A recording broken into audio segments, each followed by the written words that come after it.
Hello दोस्तों, स्वागत है एक बार फिर से आप सबों का आपके अपने प्यारे यूट्यूब चैनल ज्ञानी गुरुकुली में। दोस्तों, इस वीडियो में हम क्लास 11th वालों के लिए जो आपका हिस्ट्री का एग्ज़ाम है, यानी हिस्ट्री का जो आपका एग्ज़ाम है, उसी से रिलेटेड 40 एमसीक्यूज़ बताने वाले हैं। इससे बहुत सारे प्रश्न आपके एग्ज़ाम में मैच होने वाले हैं, तो आप लोग टेंशन ना लें। चलिए आपका प्रश्न देखते हैं। आपका पहला प्रश्न क्या है, मेसोपोटामिया का शाब्दिक अर्थ क्या है। ठीक है, यानी मेसोपोटामिया का शाब्दिक अर्थ क्या है, तो इसका ऑप्शन नंबर ये करेक्ट हो जाएगा। क्या हो जाएगा, दो नदियों के बीच की भूमि को मेसोपोटामिया की शाब्दिक अर्थ कहा जाता है। चलिए प्रश्न संख्या दूसरा देखते हैं। असीरिया, क्या असीरिया सभ्यता की राजधानी कहाँ थी, तो असीरिया सभ्यता की राजधानी कहाँ थी, असीरिया सभ्यता की राजधानी, इसका ऑप्शन नंबर ये सही हो जाएगा, बेबीलोनिया। कहाँ होगा, बेबीलोनिया।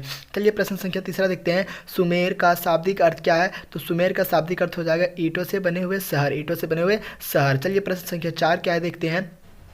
प्रश्न संख्या चार क्या है, मेसोपोटामिया की सभ्यता में जो पट्टिकाएं पाई गई उनमें से किन जानवरों के चित्र की प्रधानता है, तो किन जानवरों के चित्र की प्रधानता है, इसका ऑप्शन नंबर जो है ना डी से इनमें से सभी, क्योंकि बैल के भी चित्र पाए गए थे, रोटी और मछलियाँ भी। ठीक है, चलिए प्रश्न संख्या पाँच देखते हैं। कुम्हार के चाक का आविष्कार किस सभ्यता की देन है, तो कुम्हार की चाक का जो आविष्कार है तो किस सभ्यता की देन है, सिंधु घाटी सभ्यता, चीन सभ्यता, क्रीट की सभ्यता या मेसोपोटामिया सभ्यता, तो इसका करेक्ट आंसर होगा मेसोपोटामिया सभ्यता। ठीक है, आप लोग याद रखिएगा, भूलना नहीं, यही सारे प्रश्न यहीं से आएंगे प्रश्न, आप लोग टेंशन ना लें। अगला सवाल, सवाल नंबर 6 क्या है, मेसोपोटामिया की प्रमुख उपज वाली फसल कौन सी थी, तो प्रमुख उपज वाली फसल अगर पूछे तो इसका ऑप्शन नंबर ये सही हो जाएगा, गेहूं, क्योंकि वहाँ उपज वाली फसल जो भी थे, मटर भी थे और गेहूं भी थे, लेकिन प्रमुख उपज वाले फसल पूछे तो गेहूं हो जाएगा। ठीक है, यहाँ तक आप लोगों ने 6 प्रश्न को देख लिया। चलिए अगला प्रश्न देखते हैं।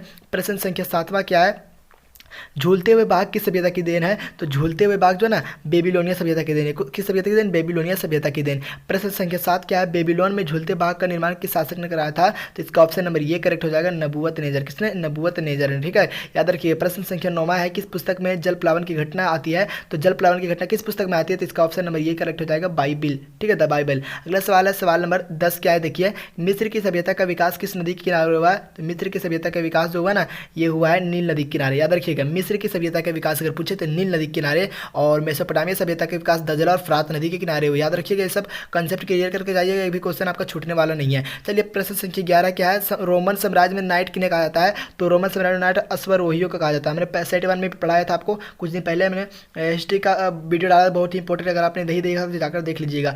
प्रश्न संख्या 12 क्या है, जब रोम जल रहा था तो रोम का कौन सा शासक बांसुरी बजा रहा था। ठीक है, जब रोम जल रहा था तो रोम का शासक था एक तो जो बांसुरी बजा रहा था। किसने बजा रहा था, तो नीरो बजा रहा था बांसुरी। ठीक है, option number c correct answer हो जाएगा, याद रखिएगा। चलिए प्रश्न संख्या तक आप लोगों ने 12 प्रश्न को देख लिया। ठीक है, चलिए प्रश्न संख्या 13 क्या है।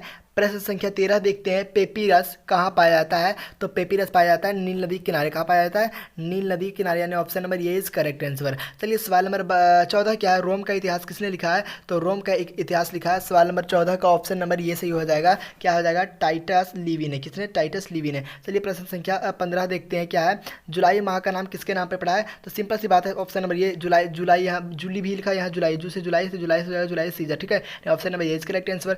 प्रश्न संख्या 16 क्या, रोमन साम्राज्य के राजनीतिक इतिहास के 3 मुख्य खिलाड़ी कौन थे, तो 3 मुख्य खिलाड़ी की बात हो रहा है तो सम्राट हो जाएगा अभिजातवर्ग, यानी option number D is correct answer. यहां तक आप लोगों ने 16 प्रश्न को आसानी से देख लिया।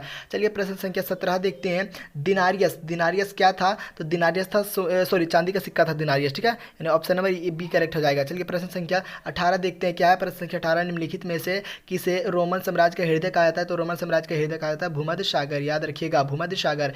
प्रश्न संख्या 19 है, स्पेन खालिस्तान के व्यापार के लिए प्रसिद्ध था, यानी स्पेन किसके व्यापार के लिए प्रसिद्ध था, तो जैतून के तेल, जैतून के तेल। प्रश्न संख्या 20 क्या है, पेपाइरस, पेपाइरस या तो पेपिरस क्या था, तो पेपाइरस जो था ना पौधा था, एक तो पौधा, याद रखिएगा पेपाइरस एक पौधा था। चलिए यहाँ तक 20 प्रश्न को आप लोगों को कर लिया। प्रश्न संख्या 21 क्या है, हजरत मोहम्मद सल्लल्लाहु ताला अलैहि वसल्लम का जन्म कब हुआ था, तो इसका ऑप्शन नंबर 20 हो जाएगा 570 ईस्वी में। प्रश्न संख्या 22 है, पैगंबर मोहम्मद साहब का वास्तविक नाम क्या था, तो हजरत मोहम्मद सल्लल्लाहु अलैहि वसल्लम का वास्तविक नाम हसन था। ठीक है, अगला सवाल, सवाल नंबर 23 है, जिम्मी किसे कहा गया है, तो जिम्मी कहा गया ईसाइयों में यहूदियों का, यानी option number c is correct answer. आप लोग मिला ले कितना सही आप लोग मार रहे हैं। प्रश्न संख्या 24 क्या है, जो बहुत ही इंपॉर्टेंट सवाल है, और ये सवाल 2022 में भी पूछा गया था। प्रश्न संख्या 24 है, हिजरी सनवत का आरंभ कब हुआ था, तो हिजरी सनवत का 622 ईस्वी में हुआ था। याद रखना है, ठीक है, ये सब भूलना नहीं, ये सब कॉन्सेप्ट क्लियर करके जाइएगा, तो एक भी प्रश्न को आप गलत मार के नहीं आइएगा। ठीक है, चलिए यहाँ तक 24 प्रश्न होंगे। प्रश्न संख्या 25 क्या है, अलबरूनी, क्या है, अलबरूनी ने किस पुस्तक की रचना की है, तो अलबरूनी तहकीक सॉरी किताबुल हिंद की रचना, किताब तहकीक हिंद सॉरी किताब तहकीक हिंद की रचना किसने की, Al-Biruni. Option number D is correct answer. प्रश्न संख्या 26 क्या है, नई फारसी कविता का जनक किसे माना गया है? तो नई फारसी कविता का जनक माना गया रुदकी को, यानी option number c is correct answer. चलिए यहाँ तक 26 प्रश्न को आप लोगों ने देखा। प्रश्न संख्या 27 क्या है, निम्नलिखित क्या है, निम्नलिखित में से भूगोलवेता कौन है? तो भूगोलवेता निम्नलिखित में से कौन है? तो प्रश्न संख्या 27 जो है ना, 27 का option number c is correct answer हो जाएगा अल ख्वारिज्म। कौन हो जाएगा? अल ख्वारिज्म। प्रश्न संख्या 28 क्या है, मोहम्मद सल्लल्लाहु अलैहि वसल्लम की पत्नी का नाम क्या था? तो ऑप्शन नंबर ये से हो जाएगा खदीजा। ठीक है। सवाल नंबर 29 क्या है, किसने दूरबीन और कुतुबनुमा का आविष्कार किया है? तो दूरबीन और कुतुबनुमा का आविष्कार चीनियों ने किया था, यानी option number b is correct answer. चलिए प्रश्न संख्या 30 में देखते हैं। 30 क्या है प्रश्न संख्या, जो बहुत ही इंपॉर्टेंट सवाल है, गजनी सल्तनत का संस्थापक कौन था? तो गजनी सल्तनत का संस्थापक मोहम्मद गजनी। गजनी से, हाँ गजनी से हो जाएगा, गजनी मोहम्मद गजनी। ठीक है। अगला सवाल क्या है, सवाल नंबर 31 क्या है, लुई चौदहवां ने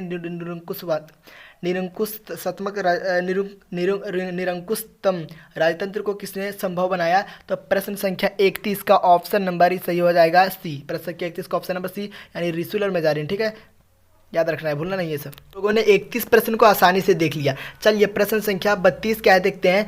प्रश्न संख्या 32 आपका हो जाएगा, समानती व्यवस्था का मुख्य आधार क्या है? तो समानती व्यवस्था का मुख्य आधार 32 का ऑप्शन नंबर जो है ना बी सही हो जाएगा। क्या हो जाएगा? ऑप्शन नंबर बी सेवा। समानती व्यवस्था का मुख्य आधार सेवा था।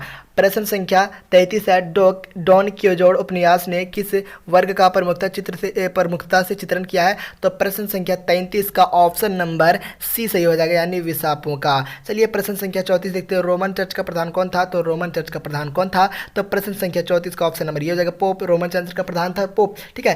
प्रश्न संख्या 35 है, ताइथ किस प्रकार का कर है? तो ताइथ धार्मिक कर, यानी option number c is correct answer. यहाँ तक 35 प्रश्न को आप लोगों ने आसानी से। चलिए सवाल नंबर 36 क्या है, धर्म सुधार आंदोलन के सर्वप्रथम प्रवक्ता कौन थे? तो मार्टिन लूथर। और मार्टिन लूथर कहाँ के थे? तो मार्टिन लूथर जो है ना जर्मनी के थे। कहाँ के? याद रखिएगा, मार्टिन लूथर जर्मनी के थे, ये भूलना नहीं। ठीक है। देखिए अगला सवाल, सवाल नंबर 37 क्या है, धर्म सुधार आंदोलन की शुरुआत कहाँ हुई? अभी हमने बताया धर्म सुधार आंदोलन के जो है, देखिए धर्म सुधार आंदोलन का सर्वप्रथम प्रवक्ता थे मार्टिन लूथर। और हमने अभी आपको बताया कि ये कहाँ के थे? तो जर्मनी के थे। तो बात सिंपल सा है, धर्म सुधार आंदोलन की शुरुआत कहाँ हुई? तो सिंपल सा बात है, जर्मनी में हुई। ठीक है, ऑप्शन नंबर 20 करेक्ट आंसर। प्रश्न संख्या 38 है, समांतवादी अधिकृत व्यवस्था की सबसे छोटी इकाई क्या थी? तो प्रश्न संख्या 38 का ऑप्शन नंबर ये सही हो जाएगा नाइट। ठीक है। सवाल नंबर 39 क्या है, गुलाबों की लड़ाई कहाँ लड़ी गई? गुलाबों की लड़ाई कहाँ लड़ी हुई थी? तो 39 का ऑप्शन नंबर बी सही होगा, इंग्लैंड में। गुलाबों की लड़ाई इंग्लैंड में लड़ी गई थी। ठीक है। सवाल नंबर 40 है, इस वीडियो का अंतिम सवाल है, और यहाँ से बहुत सारे प्रश्न आपके एग्जाम में मैच करने वाले हैं। ठीक है। डिवाइन कॉमेडी के लेखक कौन है? तो डिवाइन कॉमेडी का लेखक है दांते। दांते इस प्रकार से लिखना चाह रहे थे, दांते। ठीक है, यहाँ से इस प्रकार से दांते लिखा हुआ है। ठीक है, दांते याद रखिएगा, भूलना नहीं है। अगर आप इतना कर लेते हैं तो आपका हम गारंटी देते हैं, अगर आप इतना कर लेते हैं तो आप 40 में से तकरीबन 35 मार्क्स आसानी से ला लोगे। ठीक है, 35 मार्क्स, 40 में से 35 नंबर आप आसानी से ला सकते हो। तो अगर आप हमारे चैनल पर नए होंगे तो ज्ञानी गुरुकुली का अगर आप नहीं जानते होंगे, और अगर नए होंगे तो आप ज्ञानी गुरुकुली को सब्सक्राइब कर लीजिएगा, क्योंकि फुल तैयारी चलती है, चाहे आप कोई भी क्लास से हो। ठीक है, सारी क्लास की तैयारी ज्ञानी गुरुकुली करा रहे हैं, तो आप ज्ञानी गुरुकुल को सब्सक्राइब कर लें, और आप लोगों को ज्ञान पहुंचते रहेगा। आप लोग टेंशन ना लें, आप लोगों के एग्जाम तक सारे सब्जेक्ट की तैयारी करा दूंगा। और आप लोगों को किस सब्जेक्ट में ज़्यादा प्रॉब्लम है ये हमें कमेंट करके बताएं। ठीक है, मिलते हैं अगले वीडियो में कुछ खास चीज़ों के साथ।